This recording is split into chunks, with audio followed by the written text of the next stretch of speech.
السلام عليكم ورحمة الله وبركاته. بسم الله الرحمن الرحيم. الحمد لله رب العالمين، والصلاة والسلام على سيدنا محمد الصادق الوعد الأمين صلى الله عليه وعلى آله وأصحابه أجمعين. أما بعد. ഏറ്റവും ആദരണീയരായ മുഅ്മിനീങ്ങളെ, അല്ലാഹുവിന്റെ അലംഘനീയമായ വിധി കൊണ്ട് ഒരിക്കലൂടെ ഈ ശ്രേഷ്ഠകരമായ ദിവസത്തിൽ അല്ലാഹുവിന്റെ ഭവനത്തിൽ ഒരുമിച്ചുകൂടാൻ നമുക്ക് അവസരം നൽകി. ഇതിനേക്കാൾ സന്തോഷത്തോടുകൂടെ നമ്മൾ അല്ലാഹു സ്വർഗത്തിൽ ഒന്നിപ്പിക്കുമാറാവട്ടെ. അല്ലാഹു ഞങ്ങളുടെ ദോഷങ്ങളൊക്കെ നീ പൊറുക്കണേ റബ്ബേ. വിഷമങ്ങളെല്ലാം തീർത്ത് റാഹത്തിന്റെ സലാമത്തിന്റെ വഴികൾ തുറന്നു തരണേ റബ്ബേ. അല്ലാഹു ഞങ്ങളുടെ മരണപ്പെട്ടു പോയവർ, പ്രത്യേകിച്ച് പള്ളിക്കു ചുറ്റും അന്തിയുറങ്ങുന്നവർ എല്ലാവർക്കും നീ ഫിർദൗസിന്റെ വാതിലുകൾ തുറക്കണമേ റബ്ബേ. അവരോടൊപ്പം നാളെ ജന്നാത്തുൽ ഫിർദൗസിൽ ഞങ്ങൾ ഒന്നിപ്പിക്കണമേ റബ്ബേ. ആമീൻ ബിറഹ്മതിക യാ അർഹമർ റഹീമീൻ. പ്രിയപ്പെട്ടവരെ, ലോകത്തെ ഏറ്റവും വലിയ ജനാധിപത്യ സോഷ്യലിസ്റ്റ് റിപ്പബ്ലിക്കായ ഇന്ത്യ മഹാരാജ്യം സ്വാതന്ത്ര്യത്തിന്റെ സ്വച്ഛന്ത ശീതള സുന്ദരവായു ശ്വസിക്കാൻ ആരംഭിച്ചിട്ട് 78 ആണ്ട് പിന്നിട്ട് 79ാം പുലരിയിലാണ് നമ്മളുള്ളത്. 200 വർഷത്തെ പാരതന്ത്രീയത്തിന്റെ അടിമച്ചങ്ങലകളിൽ നിന്ന് മോചിതയായി മോചനം നേടി അവസാനം അധിനിവേശത്തിന്റെയും ക്രൂരതയുടെയും പര്യായമായ ബ്രിട്ടീഷുകാരന്റെ യൂണിയൻ ചാക്ക് പതാക വലിച്ചു കീറി ഇന്ത്യയുടെ അഭിമാനമായ സ്വതന്ത്ര പതാക ചങ്കോട്ടയ്ക്ക് മുകളിൽ ഉയർത്തിയിട്ട് 7.5 പതിറ്റാണ്ട് പിന്നിടുകയാണ്. നമ്മൾ വളരെ അഭിമാനത്തോടുകൂടെയാണ് ഈ സ്വാതന്ത്ര്യദിനം ആഘോഷിക്കുന്നതെങ്കിലും ആശങ്കാജനകമായ നിർണായകമായ ഒരു ഘട്ടത്തിലൂടെയാണ് നമ്മുടെ രാജ്യം കടന്നുപോയിക്കൊണ്ടിരിക്കുന്നത്. നമ്മുടെ രാജ്യത്തിന്റെ നെട്ടല്ലായ ജീവവായുവായ ജനാധിപത്യം, ആ ജനാധിപത്യത്തിന്റെ കഴുത്തറുക്കപ്പെട്ടുപോയെന്ന് സംശയിക്കപ്പെടുന്ന വർത്തമാനകാല ഇന്ത്യയിലൂടെയാണ് നമ്മൾ പോകുന്നത്. ജനാധിപത്യത്തെ ജനങ്ങൾക്ക് സംശയരഹിതമായി ബോധ്യപ്പെടുത്തി കൊടുക്കുകയും സംരക്ഷിക്കുകയും ജനങ്ങളുടെ പൗരന്മാരുടെ വിശ്വാസം ഊട്ടിയുറപ്പിക്കുകയും ചെയ്യേണ്ട ഈസി പോലും സംശയത്തിന്റെ നീരായി കൊണ്ടിരിക്കുകയാണ്. ഈ ഒരു സാഹചര്യത്തിൽ നമ്മുടെ രാഷ്ട്രപിതാക്കൾ സ്വപ്നം കണ്ട ഒരു സൗഹൃദത്തിന്റെ, ജനാധിപത്യത്തിന്റെ, സോഷ്യലിസത്തിന്റെ മനോഹരമായ ഇന്ത്യ, ആ ഇന്ത്യയിലേക്ക് തിരിച്ചു പോകാൻ വിശിഷ്യ മതേതര വിശ്വാസികൾ, മതേതര കക്ഷികൾ വൈരം മറന്ന് കൈകോർത്ത് ഒന്നിച്ചു നിൽക്കേണ്ട സാഹചര്യമാണുള്ളത്. നമുക്കറിയാം, നമ്മുടെ രാഷ്ട്രപിതാക്കൾ സ്വപ്നം കണ്ട ഇന്ത്യ എല്ലാ മതക്കാരെയും, ജാതികളെയും, വേഷങ്ങളെയും, സംസ്കാരങ്ങളെയും ഉൾക്കൊള്ളുന്ന ലോക സംസ്കാരത്തിന്റെ കളിത്തൊട്ടിലാണ് ഇന്ത്യ. ലോകത്തിന്റെ ആത്മാവാണ് ഇന്ത്യ. അഭിമാനകരമാണ്, അത്ഭുതകരമാണ് ഇന്ത്യ. ഇന്ത്യ സ്വതന്ത്രം നേടി 47 അർദ്ധരാത്രി ഇന്ത്യയുടെ പ്രഥമ പ്രധാനമന്ത്രി പണ്ഡിറ്റ് നെഹ്റു നടത്തുന്ന ഒരു വിശ്വവിഖ്യാതമായ ടെസ്റ്റ് വിത്ത് ഡെസ്റ്റിനി എന്ന് പറയുന്ന ഒരു വിശ്വവിഖ്യാതമായ പ്രഭാഷണമുണ്ട്.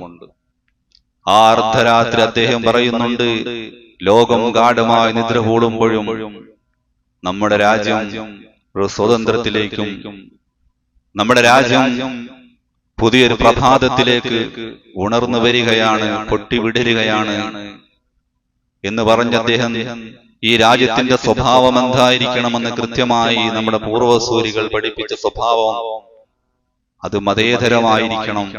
മതേതരമായിരിക്കണം നമ്മുടെ രാജ്യത്തിന്റെ സ്വഭാവം ഊട്ടിയുറപ്പിക്കുകയാണ്. നമുക്കറിയാം, അത്ഭുതകരമാണ് നമ്മുടെ ഇന്ത്യ.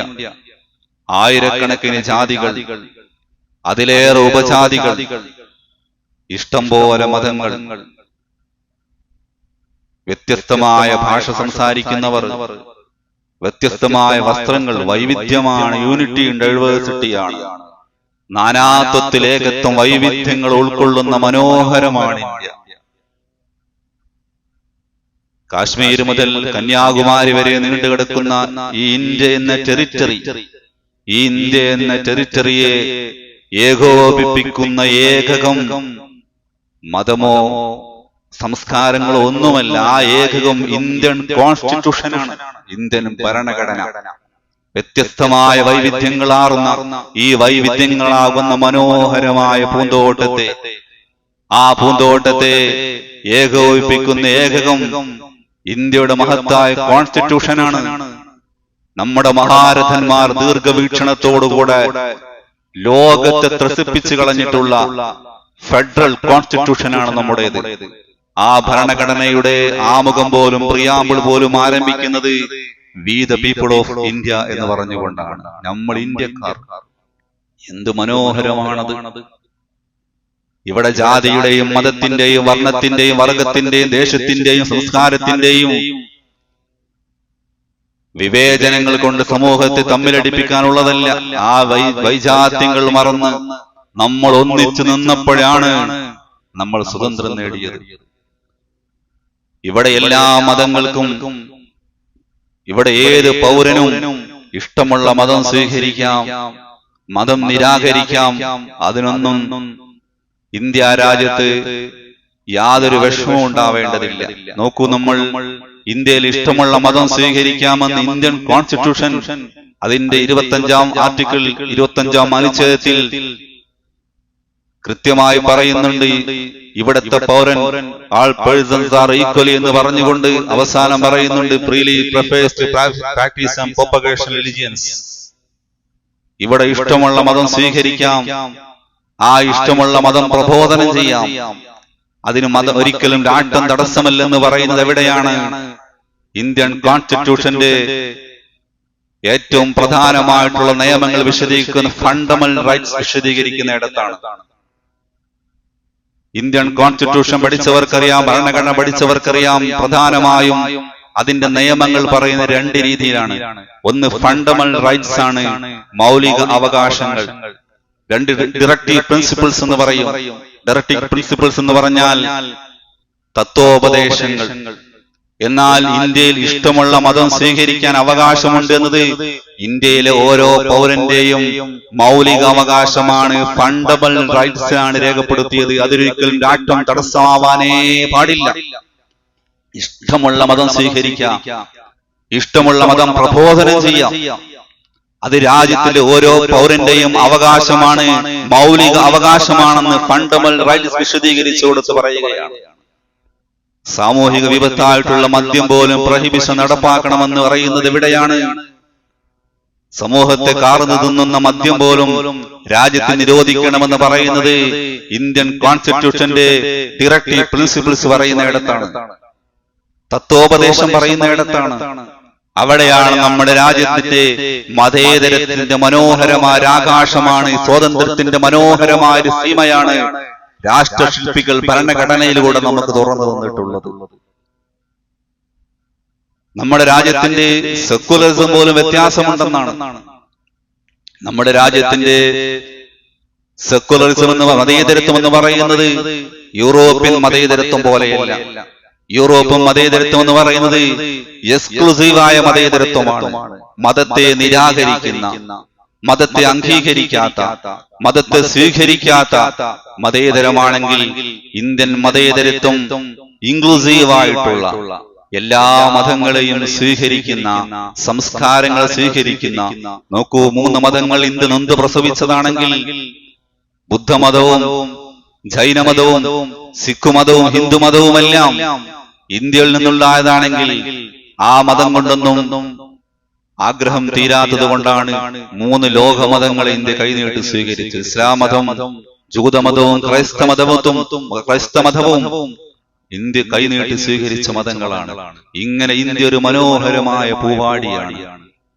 ഇന്ത്യ മനോഹരമായ എല്ലാ മതത്തെയും എല്ലാ സംസ്കാരത്തെയും വൈവിധ്യങ്ങൾ ഉൾക്കൊണ്ടിട്ടുള്ള ഒരു ഇന്ത്യയാണ് മഹാന്മാർ നമുക്ക് സമ്മാനിച്ചിട്ടുള്ളത്.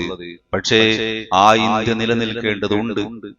ആ ഇന്ത്യയിൽ ഇന്ന് വൈവിധ്യങ്ങൾ അംഗീകരിക്കാതിരിക്കുകയും മതത്തിന്റെയും വർണ്ണത്തിന്റെയും വർഗത്തിന്റെയും പേരിലൊക്കെ മനുഷ്യനെ തമ്മിലടിച്ചുകൊണ്ട് മനുഷ്യന്മാർക്കിടയിൽ മതിൽക്കെട്ടുകൾ പോളറൈസേഷൻസ് ഉണ്ടാക്കുന്നവർ, വർഗീയമായിട്ടുള്ള മതകീയമായിട്ടുള്ള വിവേചനം സൃഷ്ടിക്കുന്നവർ, അവർ ഇന്ത്യ രാജ്യത്തിന്റെ മഹത്തായ ഭരണഘടനയാണ്, അതിന്റെ അന്തസ്സത്തെയാണ് ചോദ്യം ചെയ്തുകൊണ്ടിരിക്കുന്നത്.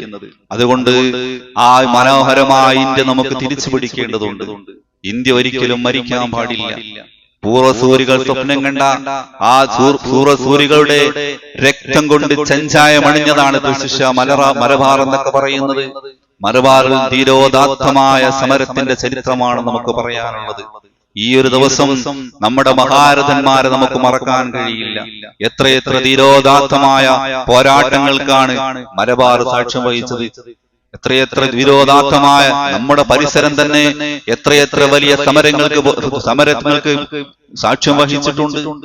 മഹാനായ കുത്തുബുദ്ധമാൻ ഒമ്പറന്തങ്ങൾ മുതൽ മഹാനായ വാരിയംകുന്നം കുഞ്ഞഹമ്മദ് ഹാജിയെ പോലോത്ത ആലുമുസ്ലിയാരെ പോലോത്ത കുഞ്ഞലവിയെ പോലോത്ത ലവക്കുട്ടിയെ പോലോത്ത കുഞ്ഞാലിമാർ, ഇങ്ങനെ എത്ര മഹാരഥന്മാർ. ആ മഹാരഥന്മാരുടെ രക്തം കൊണ്ട് ചെഞ്ചായമണിഞ്ഞതാണ് മലബാറിന്റെ മണ്ണ്. ദേശാഭിമാനികളെ കൊണ്ട് മലപ്പുറത്ത് കോട്ടക്കുന്നിൽ മഹാനായ വാരിയംകുന്നം കുഞ്ഞഹമ്മദ് ഹാജിയെ കൊല്ലാൻ വേണ്ടി ബ്രിട്ടീഷുകാർ ശരീരം മുഴുവൻ ചങ്ങലക്ക്